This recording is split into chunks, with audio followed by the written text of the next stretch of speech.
السلام علیکم ورحمۃ اللہ وبرکاتہ۔ ناظرین، نایاب انمول آفیشیل میں آپ کا خیر مقدم ہے۔ آج ہم قاری حنیف کا بیان سنیں گے، قبر کی پہلی خوفناک رات، کہ قبر میں مردے کے ساتھ کیا کیا ہوتے ہیں۔ تو آئیے چلتے ہیں آپ کو لے کر بیان کی طرف۔ قاری حنیف کا بیان ہے، آئیے چلتے ہیں۔ آل محمد کما صلیت علی ابراہیم وعلی آل ابراہیم انک حمید مجید۔ اللہم بارک علی محمد وعلی آل محمد کما بارکت علی ابراہیم وعلی آل ابراہیم انک حمید مجید۔ حضرات علماء کرام، محترم بزرگوں، عزیز دوستو، کافی سارے عرصے کے بعد آپ کے شہر جھنگ میں حاضری کا اتفاق ہوا، اور اللہ جانتا ہے کہ اس وقت دل میں کتنا دکھ محسوس کر رہا ہوں۔ جب بھی جھنگ میں حاضری ہوئی، میرے دائیں یا بائیں مفتی عبدالحلیم رحمہ اللہ تشریف فرما ہوا کرتے تھے۔ آج سٹیج خالی ہے، آج وہ اللہ والا ہم میں نہیں۔ حضور کریم صلی اللہ علیہ وسلم نے ارشاد فرمایا، علماء کا انتقال قیامت کا پیش خیمہ ہے۔ اللہ والوں کا دنیا سے اٹھ جانا گھنٹی ہے اس بات کی کہ قیامت آئی۔ پھر ایسا اللہ والا جو کبھی کسی کو لڑا کے راضی نہیں، کسی کو بھڑا کے راضی نہیں، پورے شہر کو ملا کر چلے کے چلنے والا اللہ اور اس کے رسول کریم صلی اللہ علیہ وسلم کے صحیح راستے پہ لوگوں کو گامزن کرنے والا، آخری دم تک اسی کوشش میں، اسی سعی میں اور اللہ اللہ کرنے میں اور کرانے میں ساری زندگی گزار دی۔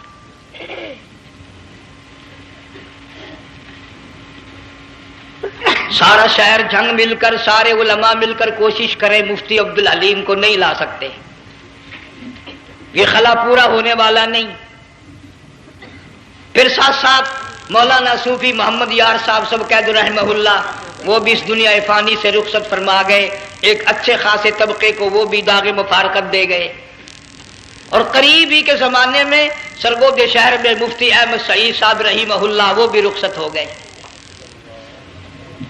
تو یقین جانو ان حضرات کا دنیا سے اٹھنا اس بات کی علامت ہے کہ ملک میں کچھ نہ کچھ ہونے والا ہے۔ جب آگ لگتی ہے، طوفان آتا ہے، بارش آتی ہے، عورت اپنے بچوں کو تلاش کرتی ہے، ادھر آ جاؤ، بارش آ گئی، آگ لگ گئی، اللہ پاک بھی اپنوں کو پہلے بلا رہا ہے، یہاں کچھ ہونے والا ہے، تم پہلے ہی آ جاؤ۔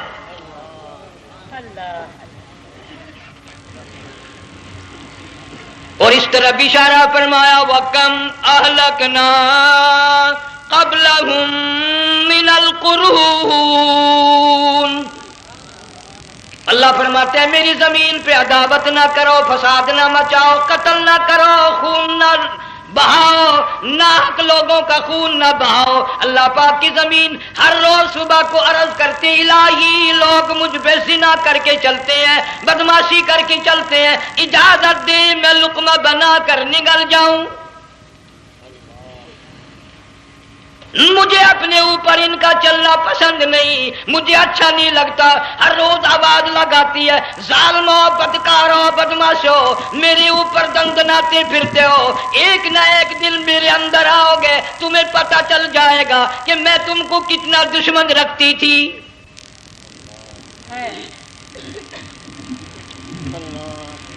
آج لوگ آزاد ہو گئے، جو کسی کی سمجھ میں آتا ہے وہی بکتا ہے، جو سمجھ میں آتا ہے وہی کرتا ہے، نہ کوئی راہ متعین رہی، نہ کوئی مسلک رہا، نہ کوئی بات رہی۔ جناب مدنی کریم صلی اللہ تعالی علیہ وسلم کا بڑا عظیم تر صحابی ہے، بہت بڑا جرنیل ہے، سیدنا معاذ ابن جبل رضی اللہ تعالی عنہ مدینے پاک میں بیمار ہے، آخری وقت ہے، دعا کرو اللہ ہم سب کو مدینے کی موت عطا فرمائے۔ بہت جلیل القدر صحابی ہے، علماء کرام نے لکھا ہے کہ جب موت کا وقت بالکل قریب آیا، معاذ بن جبل رضی اللہ تعالی عنہ نے رونا شروع کر دیا، رونے لگ گئے۔ علماء نے لکھا ہے اس وقت بھی مدینے پاک میں اب تک بھی یہ رواج ہے، جب کسی پہ نزع طاری ہو، سکرات طاری ہو، موت قریب ہو، جتنے پاس بیٹھے کھڑے ہوتے ہیں سارے اللہ کے قرآن کی تلاوت کرتے ہیں۔ صحابہ کرام آخری وقت میں قرآن مجید کی ہر وقت تلاوت کیا کرتے تھے، اس لیے حضور کریم صلی اللہ علیہ وسلم نے فرمایا قیامت کا دن ہوگا، اللہ پاک اعلان فرمائیں گے قرآن والے آگے آ جائیں۔ عرض کیا جائے گا قرآن والوں سے کون مراد ہے؟ حق تعالیٰ جل شانہ فرمائیں گے میں قرآن والا اس کو کہتا ہوں جو میرے قرآن سے عشق رکھتا تھا، پیار کرتا تھا، محبت کرتا تھا، اتنا پیار تھا آخری وقت تھا، ادھر موت کا جھٹکا لگا، ادھر میرا بندہ قرآن پڑھ رہا تھا،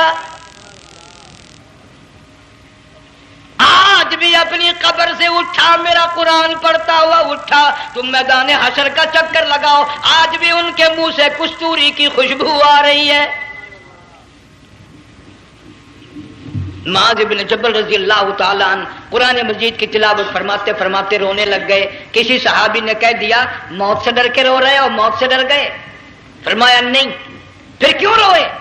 صحابی کہتا ہے میرے دل کی تمنا میرے دل میں رہی، میری آرزو پوری نہ ہو سکی، میری حسرت پوری نہ ہوئی، میرا ذوق پورا نہ ہوا، میرا شوق پورا نہ ہوا، میری تمنا تھی گرمی کا موسم ہو، رمضان کا مہینہ ہو، میں روزہ دار ہوں، جہاد فی سبیل اللہ ہو، کفر اسلام کا مقابلہ ہو، میں کئی کافروں کو قتل کر دیتا، پھر کافر بھی اکٹھے ہو کر مجھ پہ ٹوٹ پڑتے، میرا ناک کاٹ لیتے، میری زبان کاٹ لیتے، میں اللہ کی حضور میں جاتا، اللہ مجھ سے پوچھتا معاذ دنیا سے کیا لایا؟ میں عرض کرتا الہی بولوں کیسے، زبان بھی تیری نام پہ کٹا کے آیا ہوں،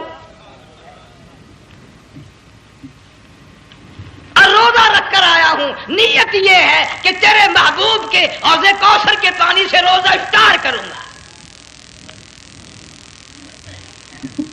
ان اللہ والوں کی یہ موت تھی۔ مالک بن دینار رحمت اللہ علیہ ایک عجیب نوجوان کا واقعہ تحریر فرماتے ہیں، گرمی تھی، دوپہر تھی، سورج اپنی شباب پہ تھا، بڑی سخت گرمی تھی، میں نے ایک نوجوان کو دیکھا، وہ پیروں سے معذور ہے، دونوں پیر نہیں ہیں، ہاتھوں کے بل زمین پہ گھسٹ گھسٹ کے چل رہا ہے، اور گلے میں کرتا بھی نہیں، سامان کوئی نہیں، سواری کوئی نہیں، کھانے پینے کا انتظام کوئی نہیں۔ مالک بن دینار رحمت اللہ علیہ فرماتے ہیں میں نے اس نوجوان سے پوچھا کہ تو کہاں سے چلا اس حالت میں؟ کہنے لگا میں بلخ بخارے سے چلا ہوں۔ تجھے یوں ہی ہاتھوں کے بل گھسٹتے چلتے کتنا عرصہ گزر گیا؟ نوجوان کہنے لگا اللہ والے 7 برس ختم ہو کر 8واں لگ چکا ہے، اس حالت میں کہ جی ہاں اسی حالت میں، تیرا کھانا پینا۔ جوان کہنے لگا والذی ہوا یطعمنی ویسقین وَإِذَا مَرِضْتُ فَهُوَ يَشْفِينِ، اللہ ہی کھلاتا ہے وہی پلاتا ہے، بیمار ہو جاتا ہوں وہی تندرستی عطا کرتا ہے۔ اور نوجوان دوپہر بڑی سخت ہے، گرمی بڑی سخت ہے، میرے یہاں دوپہر کو آرام کر لے، قیام کر لے، کچھ دیر ٹھہر جا، آج میرے یہاں قیام کر لے۔ نوجوان رونے لگا اور کہنے لگا مالک بن دینار یہ 2-4 منٹ جو تیری ساتھ باتوں میں میرے خرچ ہو گئے، مجھے ان کا ہی بڑا دکھ ہے، میں اور اپنی اس معذوری میں ہاتھوں کے بل 2-4 گز گھسٹ کر اور اپنے رب کے قریب ہو جاتا۔ یہ جو تیری ساتھ بات کرنے میں تھوڑا سا وقت خرچ ہو گیا، مجھے اس کا ہی بڑا دکھ ہے۔ ارے تو تھک گیا ہوگا۔ جوان کہتا ہے تیرے دیوانے مگر چلنے سے رک سکتے نہیں، تیرے دیوانے مگر چلنے سے رک سکتے نہیں، پاؤں تھک جاتے ہیں دل ان کے کبھی تھکتے نہیں۔ میرے سامنے تھکنے کا نام نہ لو، میرے دل میں عشق کی آگ جلی ہوئی ہے، سوز و گداز کا سمندر طوفان برپا کر رہا ہے، میں نہیں تھکنا جانتا، میرے یہاں نیند کا سوال نہیں، آرام کا سوال نہیں، میں تو گھسٹ گھسٹ کر رب کے دربار میں حاضر ہوا چاہتا ہوں۔ پوچھا کہ جا کہاں رہے ہو؟ کہنے لگا بیت اللہ کی زیارت کے لیے چلا، روزے رسول اللہ صلی اللہ علیہ وسلم کی زیارت کے لیے چلا۔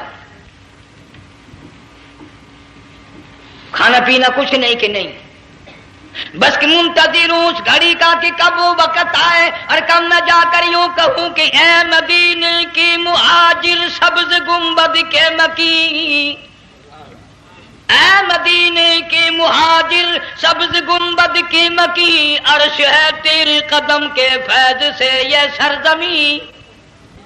کب وہ وقت آئے، کب میں مدینے کی گلیوں کو دیکھوں، کب آب و ہوا کو دیکھوں، کب مدینے کی بہاروں کو دیکھوں، کب گنبد خضرا پہ میری نگاہ پڑے، میرے دل کی تسلی ہو جائے۔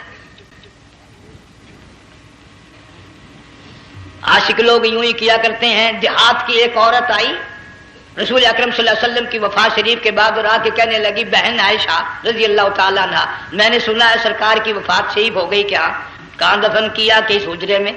کہنے لگی مجھے دروازہ کھول کر قبر کی زیارت تو کرا دے۔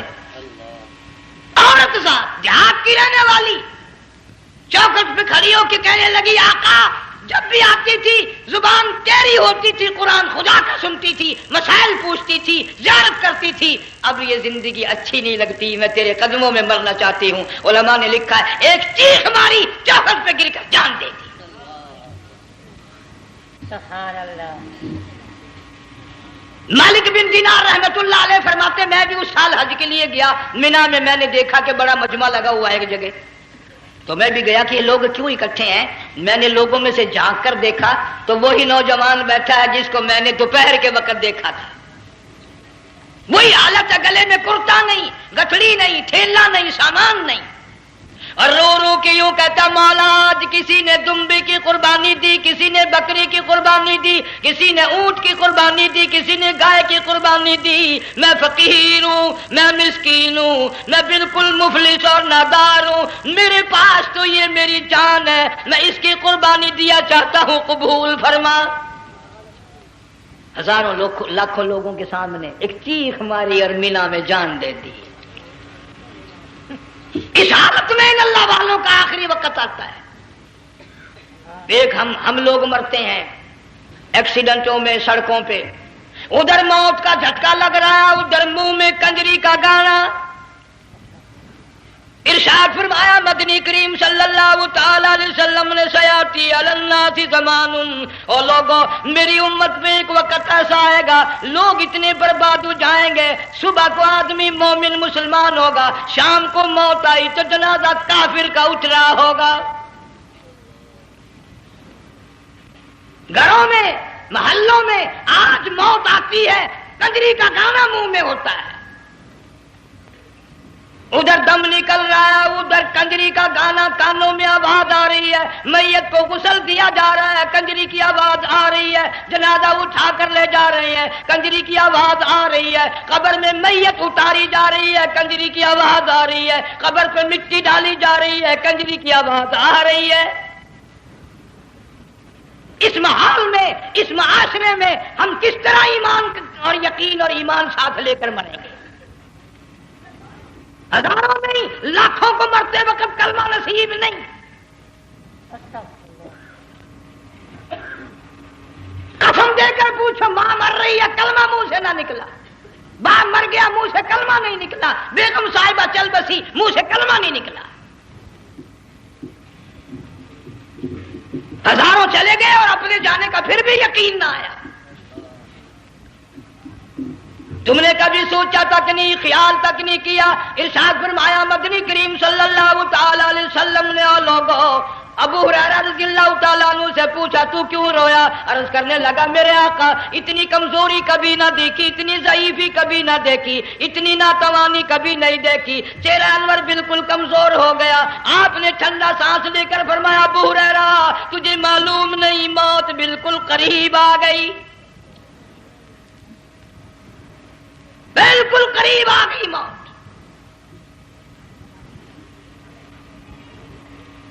تیری ایک انگلی پکڑ کر اگر کوئی مروڑ دے کتنا دکھ ہوگا، درد ہوگا، ہائے ہائے ہائے۔ جنگ والوں کبھی تم نے سوچا نہیں 360 رگیں ٹوٹیں گی کیا حال بنے گا، اعضاء چھوٹیں گے، سر کے بالوں سے لے کر پیروں کے ناخنوں تک ہر جوڑ کو توڑ کے رکھ دیا جائے گا۔ وزیروں، سفیروں، امیروں، حسینوں جمیلوں تمام کے جوڑوں کو اکھاڑ کے رکھ دیا جاتا ہے۔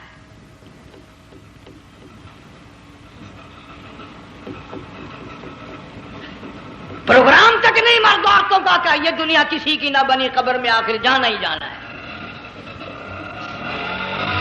علماء کرام نے لکھا ہے کہ حضرت عیسیٰ علیہ السلام کے پاس لوگ آئے اور کہنے لگے نئی قبروں سے مردے زندہ کر کے دکھاتے ہو، آؤ ہم ایک پرانی قبر پہ لے کے چلتے ہیں، مردہ زندہ کر کے دکھاؤ۔ عیسیٰ علیہ السلام تشریف لے گئے، فرمایا قم باذن اللہ، ایک نوجوان زندہ ہو کر قبر سے نکل کر سامنے آ کر کھڑا ہو گیا۔ عیسیٰ علیہ السلام نے پوچھا تو کون ہے؟ وہ کہنے لگا میرا نام سام ہے، میں حضرت نوح علیہ السلام کا بیٹا ہوں۔ تو پیغمبر کا دماغ تو پیغمبر کا ہوتا ہے نا۔ فرمایا تجھے تو بڑا عرصہ قبر میں گزر گیا، کتنے ہزار سال قبر میں گزر گئے؟ کہ جی ہاں۔ عیسیٰ علیہ السلام نے فرمایا یار ملاقات تو اللہ نے کرائی دی، قبر کا کچھ حال تو بتا، کیا بنتی ہے؟ قبر کا کچھ ماحول بتا، قبر کی خبر بتا۔ علماء کرام نے لکھا وہ نوجوان رونے لگا اور کہنے لگا عیسیٰ علیہ السلام تو قبر کی خبر پوچھتا ہے، قبر کا حال پوچھتا ہے، قبر کا ماحول پوچھتا ہے، قبر کا معاملہ مجھ سے پوچھتے ہو، آپ مجھ سے پہلے یہ کیوں نہیں پوچھتے کہ موت کا جھٹکا کتنا شدید ہے؟ نوجوان رو کے کہنے لگا عیسیٰ علیہ السلام کتنے ہزار سال میری موت کو گزر گئے، پر مالک کائنات کی قسم آج تک میرا منہ کڑوا ہے۔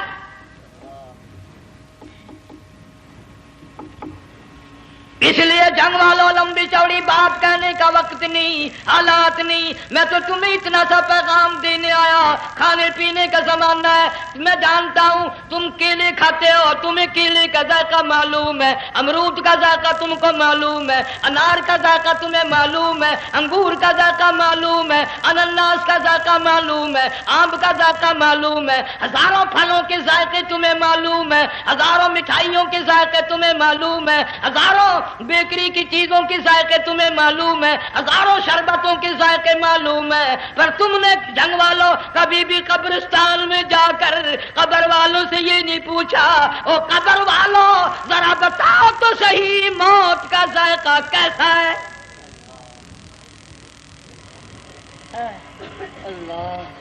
تم نے چکھا نہیں، جنہوں نے چکھا وہ بتانے نہ آئے کیسا ذائقہ ہے۔ اس لیے قرآن کہتا کلا اذا بلغت التراقی وقیل من راق وظن انہ الفراق والتفت الساق بالساق الى ربک یومئذ المساق۔ بادشاہ ہو، امیر ہو، وزیر ہو، فقیر ہو، غریب ہو، رگیں ٹوٹیں گی، موت آئے گی، اور جس کی آئی تمہیں معلوم نہیں کس طرح آئی، کس حال میں آئی۔ جن کے دلوں میں ان باتوں کا خیال آیا خدا کی قسم صحابہ کرام میں سے اتنے رویا کرتے تھے آنکھیں ختم ہو گئی۔ جناب فاروق اعظم رضی اللہ تعالیٰ عنہ کو کسی نے دیکھا رو رہے ہیں، بے تحاشا رو رہے ہیں، پوچھ لیا بڑا بہادر پہلوان فاروق تجھے کیا ہوا، اتنا کیوں رویا؟ فرمانے لگے تمہیں معلوم نہیں قبر کا اندھیرا یاد آ گیا۔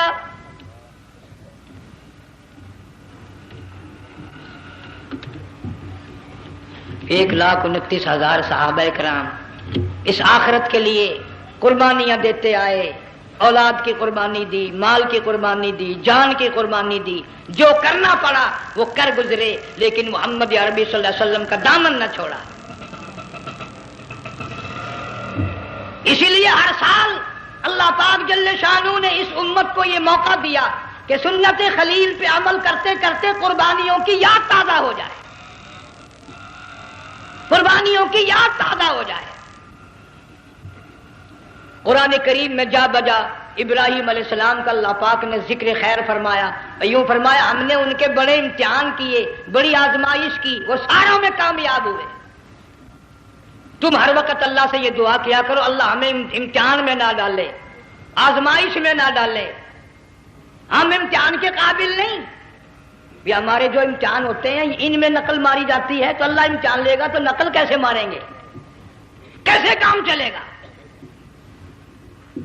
جناب ابراہیم علیہ السلام کو اللہ پاک نے ہزاروں امتحان میں مبتلا کیا، ہزاروں آزمائشیں کی، فاتمہن، سب میں کامیاب گیا، سب میں پاس نکلا۔ ایک آزمائش ایسی بھی آئی اللہ کی توحید کی وجہ سے، شرک کو مٹانے کی وجہ سے ابراہیم علیہ السلام کا سارا مصر فلسطین دشمن بن گیا، حضرت سارہ کو ساتھ لے کر چل دیے، ایک بیوی ساتھ ہے، اکیلا دم میں۔ یہاں تو لوگ محلوں میں شہروں میں کہتے ہیں جی میں اکیلا ہی ہوں، میں کیا کروں؟ اگر خلیل کہتا کہ میں اکیلا ہوں تو آج قرآن میں اس کا ذکر خیر کیسے ہوتا؟ پرواہ نہ کی، وہ کہتا میرے لیے میرا اللہ کافی ہے۔ کون کہتا ہے میں اکیلا ہوں؟ میری ساتھ تو اللہ ہے۔ مصر سے گزرنے لگے، بادشاہ کے ملازموں نے بادشاہ کو جا کے بتایا بڑی خوبصورت عورت گزر رہی ہے تیرے حلقے سے، بہت بڑی خوبصورت عورت ہے۔ کہ ملازم پکڑ کے لے کے چلے تو عورت ذات حضرت سارہ رونے لگ گئی، خلیل میرا کیا بنے گا؟ پیغمبر کو اللہ کی ذات پر بڑا یقین ہوتا ہے، فرمایا پرواہ نہ کر، میری آبرو میرے مولا کی آبرو ہے، چاہے جہاں چلی جا میری عزت کی حفاظت میرا اللہ کرے گا۔ فرمایا فاللہ خیر حافظا وہو ارحم الراحمین،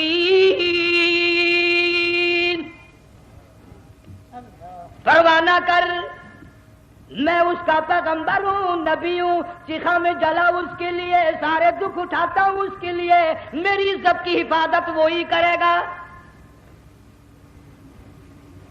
محل میں جا کر حضرت سارہ کو بند کر دیا، بادشاہ نے بلوایا ہے عزت لوٹنے کے لیے، بادشاہ نے پکڑوا کر منگوایا ہے آبرو برباد کرنے کے لیے۔ بادشاہ کا ارادہ ہے سارا کی عزت کو برباد کرنے کا، اور اللہ کا پروگرام ہے سارا ادھر آ، اس محل میں ایک معصوم بچی ہے جس کا نام ہاجرہ ہے، میں اس کو اتنا پسند کرتا ہوں، اللہ فرماتے ہیں اس کے پیٹ سے اسماعیل ذبیح اللہ کو پیدا کرنا چاہتا ہوں، اس کی نسل سے حبیب اللہ کو لانا چاہتا ہوں۔ آج تک کسی کی انگلی اس کی طرف نہیں اٹھی، سارا محل میں آؤ، اس کو آ کر ساتھ لے جاؤ تاکہ میرے ذبیح اللہ کی پیدائش کا معاملہ بن جائے۔ بادشاہ کا ارادہ ہے آبرو برباد کرنے کا، اللہ کا ارادہ ہاجرہ کی آبرو بچانے کا۔ فرمایا وَيَمْكُرُونَ وَيَمْكُرُ اللَّهُ وَاللَّهُ خَيْرُ الْمَاكِرِينَ، اس نے بھی تدبیر بنائی، میں خدا نے بھی تدبیر بنائی۔ بادشاہ آیا حضرت سارہ کے قریب برائی کا ارادہ کر کے، مفسرین نے لکھا ہے حضرت سارہ نے فرمایا مجھے 2 رکعت نماز پڑھنے دے۔ یہاں سے پتہ چلا کوئی پاک دامن عورت، کوئی نیک بیٹی اگر گنڈوں میں بدماشوں میں پھنس جائے، عزت بچانے کا طریقہ یہ ہے وضو کر کے اللہ کے سامنے نیت تو باندھ، تیری عزت کے لیے وہ فرشتے بھیجے گا۔ علماء کرام نے لکھا ہے کہ ایک جہاز سمندر میں چل رہا ہے، طوفان آیا، جہاز تختہ تختہ ہو گیا، کچھ لوگ غرق ہو گئے، ڈوب گئے، کچھ تختوں پہ بہ کر کے چلنے لگے، ایک عورت گود میں بچہ ہے، ایک حبشی نوجوان دوسرے تختے پہ بہتا ہوا جاتا ہے، اس نے عورت اکیلی دیکھ کر اپنا تختہ چھوڑ دیا اور بدماشی کے ارادے سے عورت کے تختے پہ آ بیٹھا۔ تم جنگ والے سوچ رہے ہوگے کہ ڈوبتے وقت بھی باز نہ آئے، یہ سیلاب آتے ہیں لوگ بدماشیوں سے باز آئے؟ ڈوب گئے مگر باز نہ آئے، بغیرتی لوگ کرتے ہی رہے۔ علماء کرام نے لکھا حبشی نوجوان نے عورت کا بچہ چھینا سمندر میں پھینک دیا، عورت روئی اور کہنے لگی میرے اللہ بیٹھی رہتی ہوں، عزت جاتی ہے، حرکت کرتی ہوں، ڈوب جاؤں گی۔ میں نے سنا ہے سمندر کی گہرائیوں سے تو نے یونس علیہ السلام کی سنی تھی، میں تو پانی کے اوپر بہ رہی ہوں، مولا میری آبرو بچا۔ میرا ایمان بچا، میری عزت بچا، تیرے سوا میری سننے والا کوئی نہیں، لا الہ الا انت سبحانک انی کنت من الظالمین۔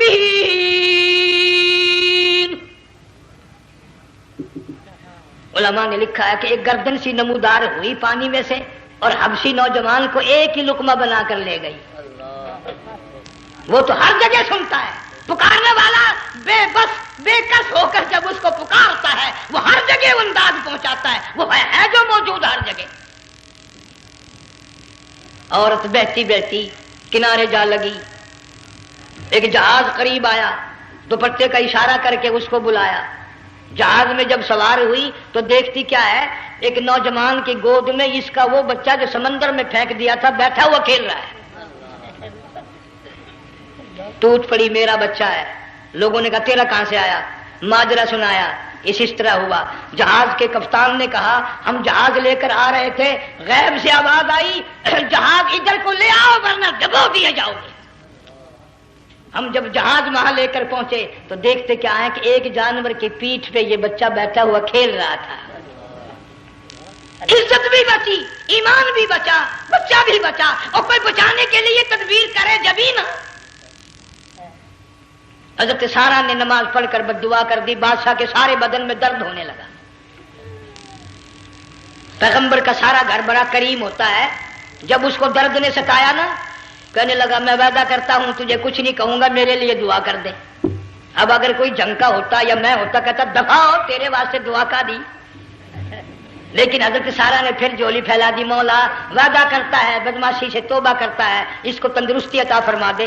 اللہ نے تندرستی عطا کر دی۔ وہ پھر کہنے لگا لو ایسی حسین عورت کب آپ آئے گی، پھر برائی کے لیے تیار ہوگی۔ یہاں سے پتہ چلا کہ یہ جو گنڈے بدماش ہوتے ہیں ان کی قسم کا بھی کوئی یقین نہیں۔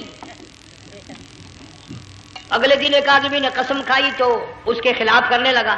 لوگ کہنے لگے کہ تو نے قسم کھائی تھی، قرآن اٹھایا تھا، اب کیا تھی گیا بل ڈٹھی ہوئی مسجد سی، پاٹیا ہوا قرآن سی۔ اگر ڈٹھی ہوئی مسجد سی تو پاٹیا قرآن سی، قرآن کے لا پورا سی جڑا میں چاہیا،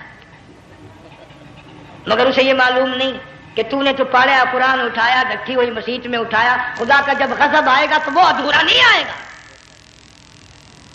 وہ ادھورا نہیں آیا کرتا۔ 3 مرتبہ اس بادشاہ نے حضرت سارا کے ساتھ ایسا کرنے کا ارادہ کیا، پھر دعا ہوئی، پھر بد دعا ہوئی، پھر دعا ہوئی، پھر بد دعا ہوئی۔ آخر کار کہنے لگا اپنے ملازموں کو کہ ہوئے بدماش ہو، عورت کے روپ میں کسی بلا کو پکڑ کے لائے ہو، کسی جن بھوت کو لے آئے ہو۔ اور کہنے لگا تو چلی میرے محل سے جلدی چلی جا۔ اور جاتی جاتی وہ کہا کہ یہ تیری خدمت کیا کرے گی، یہ بچی میرے محل میں ہے، اس کو ساتھ لے جا۔ حضرت سارا کو ہاجرہ کو ساتھ کر دیا، سیانی ہو گئی، حضرت ابراہیم علیہ السلام سے نکاح کر دیا، اسماعیل علیہ السلام پیدا ہو گئے۔ اللہ میاں جب حضرت ابراہیم علیہ السلام چومتے ہیں، چاٹتے ہیں، ماتھے پہ بوسے دیتے ہیں، اٹھاتے ہیں، پیغمبر کا بیٹا خود بھی نبی اور آل میں آنے والا نبی، کالی کملی والا صلی اللہ علیہ وسلم، کتنا حسین چہرہ ہوگا۔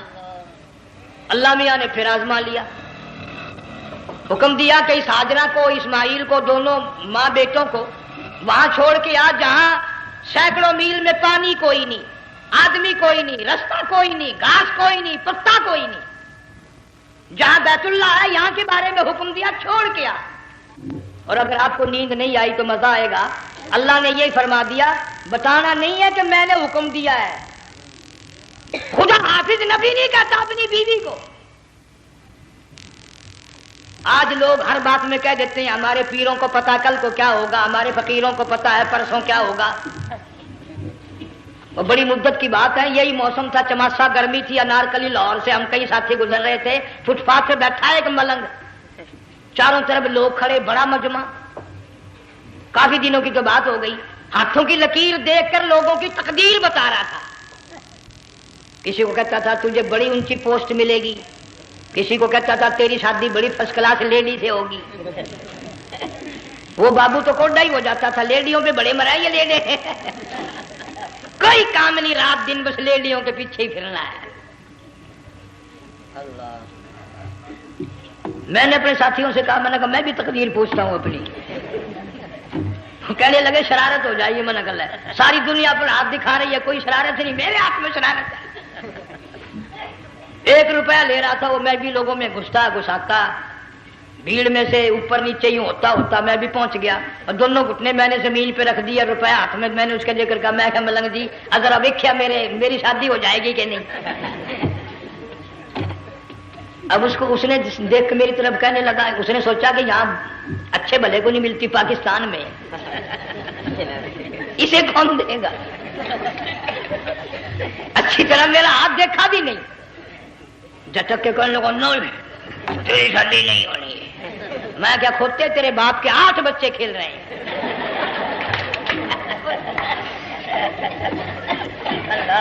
یوں ہی عقیدے بگڑ جاتے ہیں لوگ۔ ہمارے پیر کو پتا، فقیر کو پتا، کسی کو پتا نہیں ہے، کوئی نہیں جانتا۔ فرمایا وما تدری نفس ماذا تکسب غدا، کوئی نہیں جانتا کل کیا ہو جائے گا۔ وما تدری نفس بأی ارض تموت، کوئی نہیں جانتا زمین کے کس ٹکڑے پہ موت آئے گی۔ ان اللہ علیم خبیر، ایک اللہ کی ذات جانتی ہے۔ حضرت ہاجرہ اسماعیل علیہ السلام کو چھوڑ کر چل دیے، نہ خدا حافظ کہا، نہ کوئی تسلی دی، تھوڑی سی کھجوریں، تھوڑا سا پانی، ختم ہو گیا۔ ابراہیم علیہ السلام جب دور نکل گئے تو حضرت ہاجرہ نے دیکھا یہ تو چلے گئے، کھڑی ہو کر آواز دی، اے میرے ابراہیم۔ مڑ کر نہیں دیکھتے۔ جنگ والوں، اللہ کا پیغمبر اللہ کی اجازت کے بغیر اپنی بیوی کی طرف نہیں دیکھتا، گھر والی کی طرف نظر اٹھا کر نہیں دیکھتا۔ ایک تم ہو، چٹی داڑھی، بڑھیپا، کالے برقعے والی نظر آ جائے نا، آگے بھاگ کر بڑے نہیں آتے ہیں، کہاں جانا چاہتی ہیں آپ؟ تیری ماں لگتی ہے، آپ چلی جائے، تو یہ کیا ہوا؟ یہ کالے برقعے پہ مرتے مرتے مرتے مرتے مری گئے۔ ایسا عجیب تماشا۔ وہ لاہور پلیٹ فارم پر پھر رہی تھی نا ایک لیڈی برقع اوڑے، آ گیا ایک لیڈا، کہنے لگا سیون اپ لاؤ، نے کہا لے آئے، نے کہا واہ واہ کام بن گیا، وہ سیون اپ لے آیا۔ تھوڑی دیر کے بعد کہنے لگا میرے خیال میں پھینٹا بھی ہو جائے، نے کہا لے آئے، نے کہا سبحان اللہ پکا کام ہو گیا۔ وہ سیون اپ بھی پی لی، پھینٹا بھی ڈکار گئی۔ تھوڑی سی دیر کے بعد کہنے لگا سیب لے آؤں، وہ لے ہی آیا سیب، کیا آپ کے لیے میں سیب لایا ہوں آپ کھائیں؟ کہنے لگی نہیں آپ کھائیں۔ اس نے سوچا ہو میری بھی محبت ہو گئی ہے، سیب کھانے کے لیے مجھے بھی کہہ رہی ہے۔ جب اس نے اصرار کیا نا کہ میں تو تیرے لیے لایا ہوں، کھا تو صحیح، کہنے لگی کیسے کھاؤں، میرے منہ میں دانت ہی نہیں ہے۔ اب پتا چلا اسے کہ صبح سے میں تو پرانے پپی کے پیچھے پھر رہا تھا۔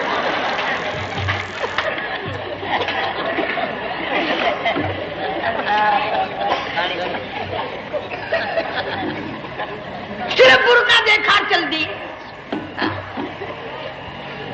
یہاں پیغمبر اپنے گھر والی کی طرف نہیں دیکھتا۔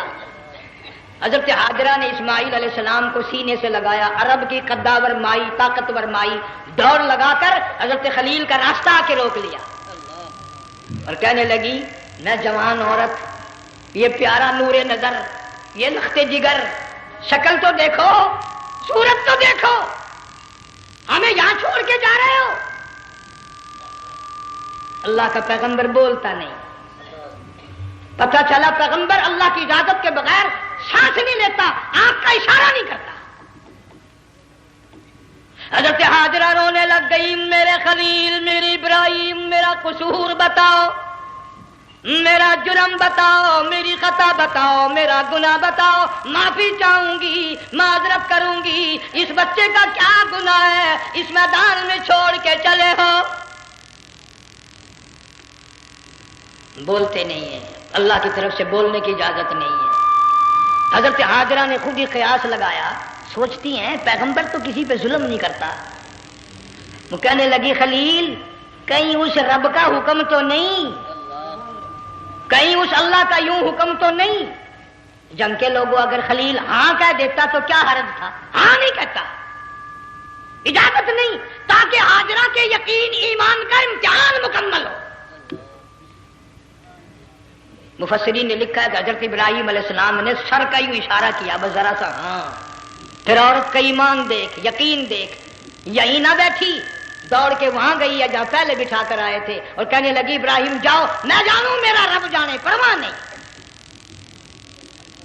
راتیں آتی ہیں چلی جاتی ہیں، دن آتے ہیں گزر جاتے ہیں. تھوڑی سی کھجوریں تھی وہ ختم ہو گئی، پانی ختم ہو گیا، بھوک اور پیاس نے بے چین کر دیا. اسماعیل علیہ السلام کی اتنی لمبی زبان باہر نکلا. دو پتھر کھڑے کر کے اوپر ایک پتھر رکھ کر چھاؤں بنائی، اس کے نیچے لٹا دیا، اور پھر چکر لگایا. کبھی صفا پہاڑی پہ چڑھتی ہے، کبھی مروہ پہاڑی پہ چڑھتی ہے، کبھی اترتی ہے، اور ڈھلوان میں سے بھاگ کر چلتی ہے جب اپنا بچہ نظر نہیں آتا. سارے کہہ دو اللہ بڑا بے نیاز ہے، اللہ بڑا، زور سے کہو اللہ بڑا. کسی کے 500 سال کے سجدے رد، کسی کی ہزاروں سخاوت صدقات رد، کسی کی چال منظور، کسی کی رفتار منظور، کسی کی توڑ منظور. اور یوں فرمایا ہاجرہ میری رحمت کی تلاش میں آج جو تو نے دوڑ لگائی ہے، یہ تیری چال ڈال رفتار توڑ ہمیں اتنی پسند آ گئی، اتنی پسند آ گئی کہ آج کے بعد خلیل اللہ کیوں نہ ہو، ذبیح اللہ کیوں نہ ہو، کلیم اللہ کیوں نہ ہو، روح اللہ کیوں نہ ہو، حبیب اللہ کیوں نہ ہو، صحابہ کرام کیوں نہ ہو، قطب ابدال غوث کیوں نہ ہو، میری ہاجرہ مجھے اپنی کبریائی کی قسم جب تک وہ تیری چال چل کے نہ دکھائے گی حاجی کا لانے کا حقدار نہیں ہو سکتا. تیری رفتار اسے چلنی پڑے گی. فرمایا ان الصفا والمروۃ من شعائر اللہ فمن حج البیت او اعتمر فلا جناح علیہ ان یطوف بہما ومن تطوع خیرا فإن اللہ شاکر علیم. 7ویں چکر میں آواز سی آئی، اب رو پڑی حضرت ہاجرہ، کہنے لگی میرا بچہ اگر چل بسا میں پھر کیا کروں گی. سن لی میں نے آواز. آپ کی کیا دیکھتی ہے؟ اسماعیل علیہ السلام کی نرم و نازک ایڑیاں جس زمین پہ رگڑی گئی تھی وہاں سے چشمہ جاری کر دیا. حضرت ہاجرہ نے پی لیا، بھوک بھی ختم ہو گئی، پیاس بھی ختم ہو گئی، بچے کو بھی پلایا. اللہ تعالیٰ نے خانہ کعبہ کی بنیاد ڈال دی. ایسے گھر کی بنیاد ڈالی، حضور صلی اللہ علیہ وسلم فرماتے ہیں 500 سال کی عبادت ایک طرف اور بیت اللہ پہ ایک نگاہ یوں ڈالنا ایک طرف. 500 سال کی عبادت کا وہ ثواب نہیں جو ایک نظر خانہ کعبہ پہ ڈالنے کا ثواب ہے. اور اللہ پاک یوں فرماتے ہیں کہ جو آنے والا حجر اسود کو بوسہ دیتا ہے، اللہ پاک یوں فرماتے ہیں میں سمجھتا ہوں میرا سجا ہاتھ پکڑ کر میرے بندے نے چوم لیا. جو غلاف کعبہ کو پکڑ کر مانگتا ہے، اللہ فرماتے ہیں میں یہ سمجھتا ہوں میرا دامن پکڑ کے مانگ لیا.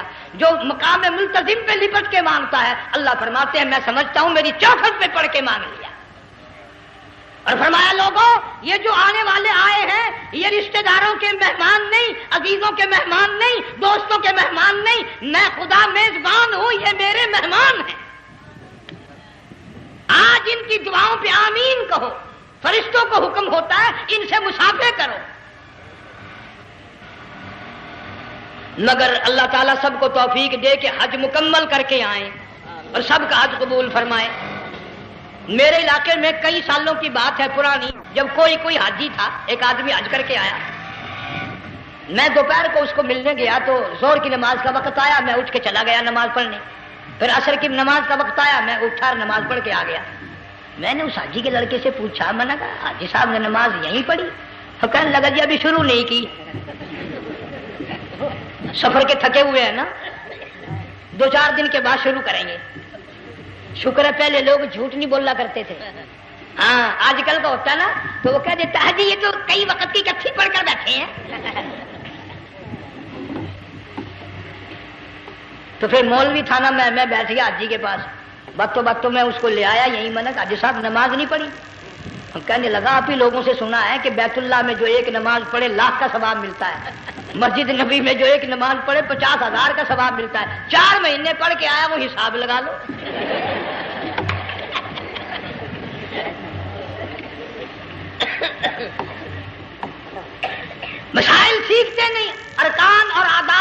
اللہ کے سیکھتے نہیں.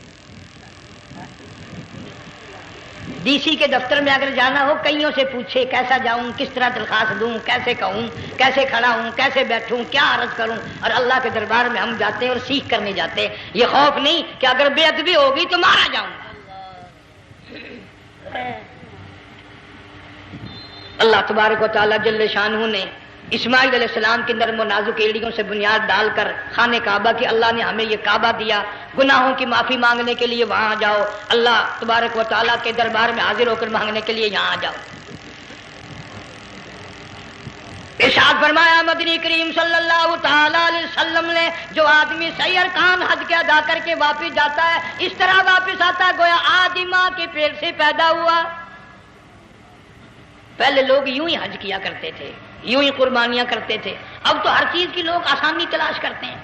پچھلے بقرعید کے موقع پر ہمارے مسجد میں ایک آدمی مجھے کہنے لگا اگر کوئی غریب آدمی مرغی کی قربانی دے دے تو لگ جائے گی. میں نے کہا تو مکھی مار دے انشاءاللہ وہی لگ جائے گی.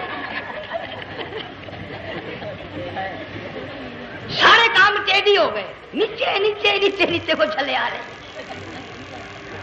آج کل وہ ٹیڑھی بکرے بکری آئے ہوئے ہیں نا, کہیں تو قربانی کے لیے یا کندھے کو اٹھا کر لاوے.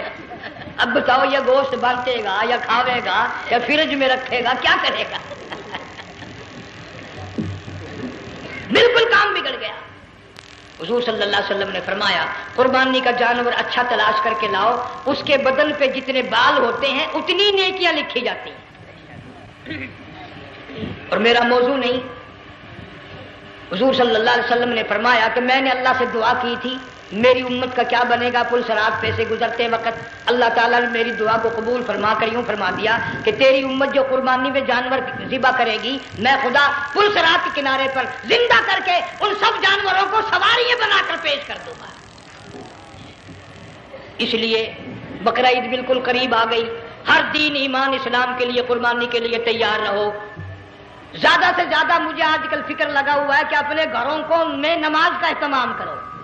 آج حال یہ بنا ہوا ہے کہ اگر گھر والی کی گود میں موت آئی تو گھر والی بے نماز, دھی کی گود میں موت آئی دھی بے نماز, بہن کی جھولی میں موت آئی بہن بے نماز, بیٹے کی گود میں موت آئی بیٹا بے نماز, بھائی کی گود میں موت آئی بھائی بے نماز, ڈاکٹر کے ہاتھ میں موت آئی ڈاکٹر بے نماز, کمپیوٹر کے ہاتھ میں موت آئی کمپیوٹر بے نماز, نرس کے ہاتھ میں موت آئی نرس بے نماز, تیرا کفن خرید کے لانے والا بے نماز, تیرے غسل کا پانی گرم کرنے والا بے نماز, تیری قبر کھودنے والے بے نماز, تیرا جنازہ اٹھانے والے بے نماز, تیری قبر پہ مٹی ڈالنے والے بے نماز. اگر تو نمازی بھی ہے یہ اتنے چاروں طرف کے بے نماز تجھے جنت میں کب جانے دیں گے؟